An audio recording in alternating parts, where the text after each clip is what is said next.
जय श्री कृष्ण दोस्तों, आप सभी का फिर से स्वागत है सनातन स्तंभ पर। मैं हूं आपका मित्र अमन और आज हम आरंभ करेंगे भगवद गीता के 9वें अध्याय का पाठ। यह अध्याय जिसका नाम राजविद्या राजगुह्य योग है, इसमें भगवान श्री कृष्ण इस ज्ञान को सबसे उत्तम विद्या और परम रहस्य बताते हैं। इसमें भक्ति की महिमा और प्रभु की सर्वव्यापकता का अद्भुत वर्णन है। तो आइए बिना देरी किए शुरू करते हैं और आज के इस विशेष अध्याय के सभी 34 श्लोक सुनेंगे। श्लोक 1।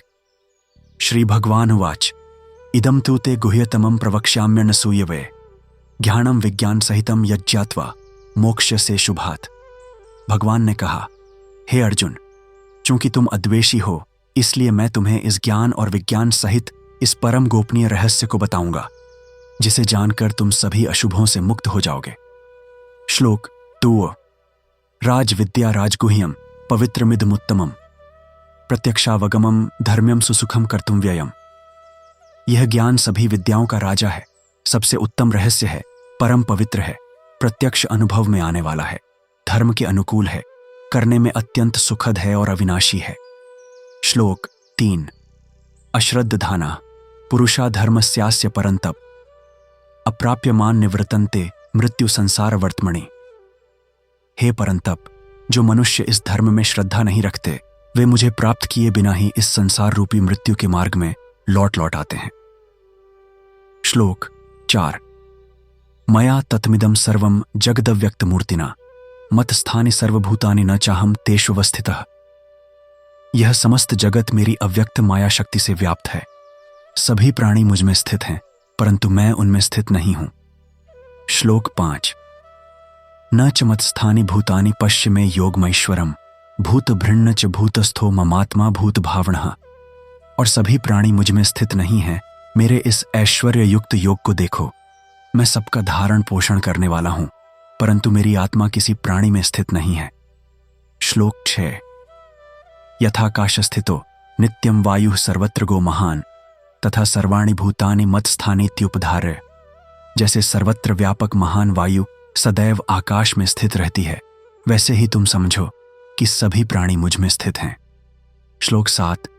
सर्वभूतानि कौन्तेय प्रकृतिं यान्ति मामिकाम कल्पक्षय पुनस्तानि कल्पादौ विसृजाम्यहम्। हे कौन्तेय, कल्प के अंत में सभी प्राणी मेरी प्रकृति में प्रवेश कर जाते हैं और फिर अगले कल्प के आरंभ में मैं उन्हें पुनः प्रकट करता हूं। श्लोक 8। प्रकृति स्वामवष्टभ्य विसृजामि पुनः पुनः भूतग्राममिमं कृत्स्नमवशं प्रकृतेर्वशात्। अपनी प्रकृति को आधार बनाकर मैं इस समस्त प्राणी समूह को बार बार प्रकट करता हूं जो प्रकृति के वश में होने के कारण स्वयं अवश है। श्लोक 9। न च मां तानि कर्माणि निबध्नन्ति धनंजय टोन उदासीन व दासीनमसक्तं तेषु कर्मसु। हे धनंजय, ये सारे कर्म मुझे बांधते नहीं हैं क्योंकि मैं उदासीन की भांति इन कर्मों में आसक्ति रहित बैठा रहता हूं। श्लोक 10। मयाध्यक्षेण प्रकृति सूयते सचराचरम हेतुनानेन कौन्तेय जगद्वि परिवर्तते। हे कौन्तेय, मेरी अध्यक्षता में प्रकृति चर और अचर इस जगत की रचना करती है, इसी कारण से ये जगत चक्र घूम रहा है। श्लोक 11। अवजानन्ति मां मूढ़ा मानुषी तनुमाश्रितम परम भावम जानन्तो मम भूत महेश्वरम। मूढ़ लोग मुझे मनुष्य का शरीर धारण किए हुए देखकर मेरा तिरस्कार करते हैं क्योंकि वे मेरे परम भाव और इस संसार के महान ईश्वर होने को नहीं जानते। श्लोक 12। मोघाशा मोघ कर्माणो मोघ ज्ञाना विचेतसः राक्षसी मासुरीम चैव प्रकृति मोहिनीम श्रिताः। उनकी आशाएं, कर्म और ज्ञान सभी व्यर्थ हैं। वे मूढ़ बुद्धि हैं और राक्षसी, आसुरी तथा मोहिनी प्रकृति को धारण किए हुए हैं। श्लोक 13। महात्मानस्तु मां पार्थ दैवी प्रकृतिमाश्रिताः भजन्त्यनन्य मनसो झात्वा भूतादिम व्ययम्। ईस हे पार्थ, जो महात्मा दैवी प्रकृति से युक्त हैं वे अनन्य भाव से मेरी भक्ति करते हैं क्योंकि वे मुझे समस्त प्राणियों के आदि और अविनाशी स्वरूप के रूप में जानते हैं। श्लोक 14। सततम कीर्त्यन्तो मां यतन्तश्च दृढ़व्रताः नमस्यन्तश्च मां भक्त्या नित्ययुक्ता उपासते।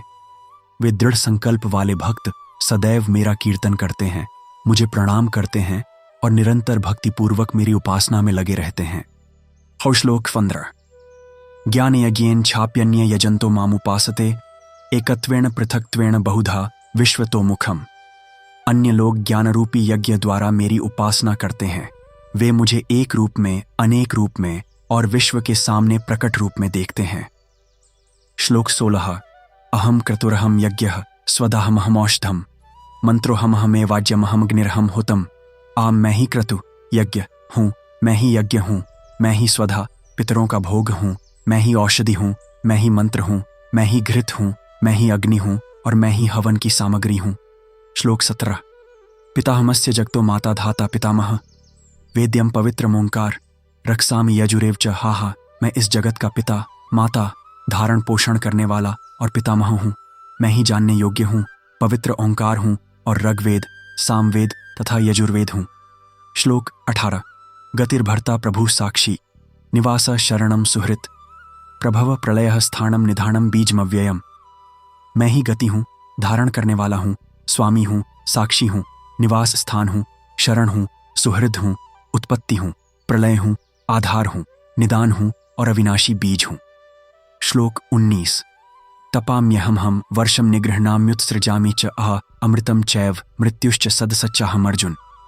हे अर्जुन, मैं ही ताप देता हूँ, वर्षा करता हूँ, रोकता हूँ और बरसाता हूँ। मैं ही अमृत हूँ और मृत्यु भी हूँ, सत और असत दोनों हूँ। श्लोक 20 त्रैविद्या माम सोमपाः पूत पापा यज्ञैरिष्ट्वा स्वर्गतिम प्रार्थयन्ते ते पुण्यमासाद्य सुरेंद्र लोकमश्नन्ति दिव्यान दिव्य देव भोगान। वेदों के ध्याता, सोमरस पीकर पाप मुक्त हुए लोग यज्ञों द्वारा मेरी पूजा करके स्वर्ग की प्राप्ति की कामना करते हैं।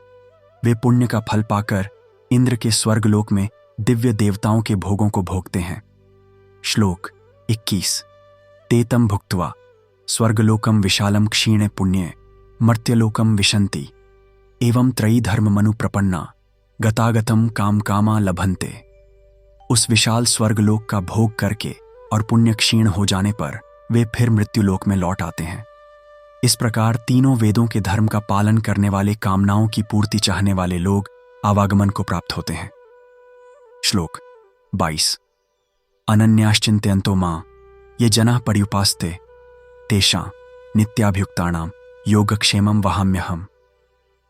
जो लोग अनन्य भाव से मेरा चिंतन करते हुए मेरी उपासना करते हैं, उन निरंतर मेरे में लगे रहने वाले भक्तों का योग, जो नहीं है उसकी प्राप्ति, और क्षेम, जो है उसकी रक्षा, मैं स्वयं वहन करता हूं।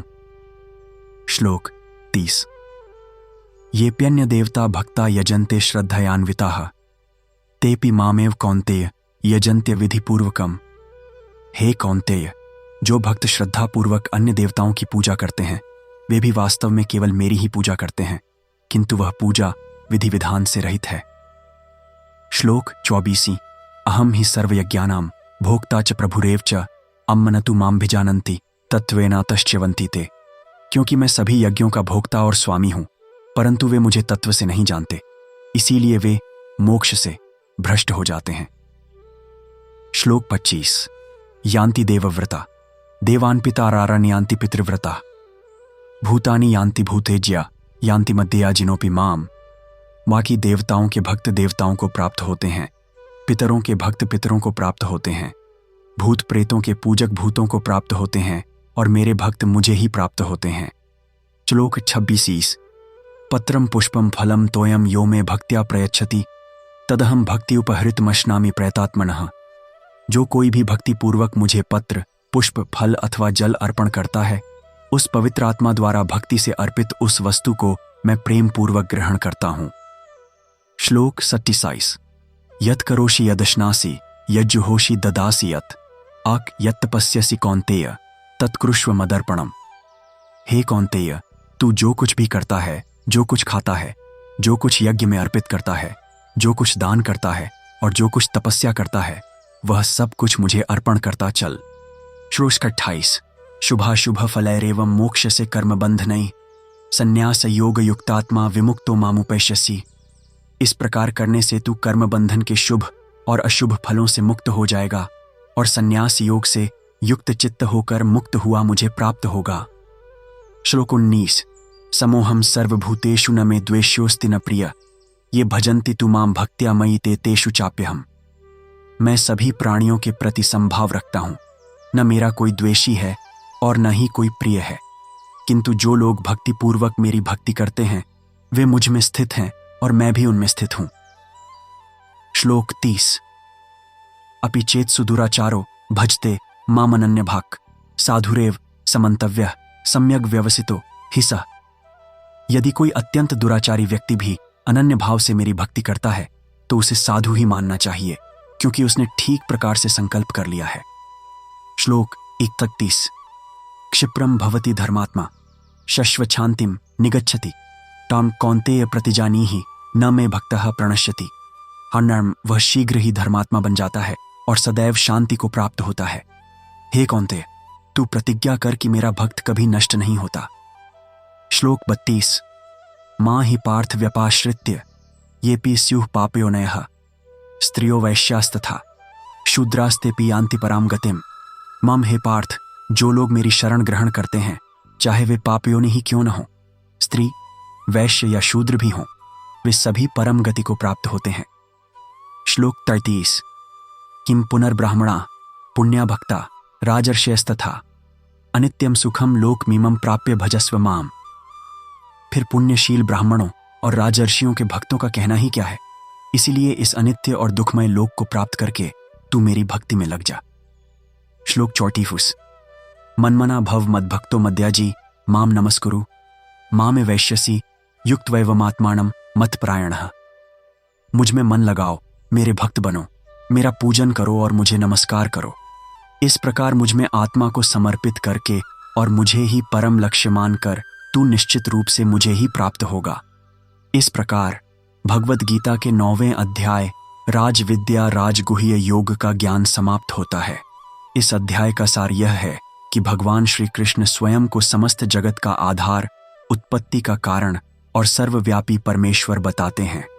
वे अनन्य भक्ति का महत्व समझाते हैं और कहते हैं कि कोई भी, चाहे वह किसी भी योनि या स्थिति में क्यों न हो, यदि सच्चे हृदय से उनकी शरण लेता है तो वह परम गति को प्राप्त करता है।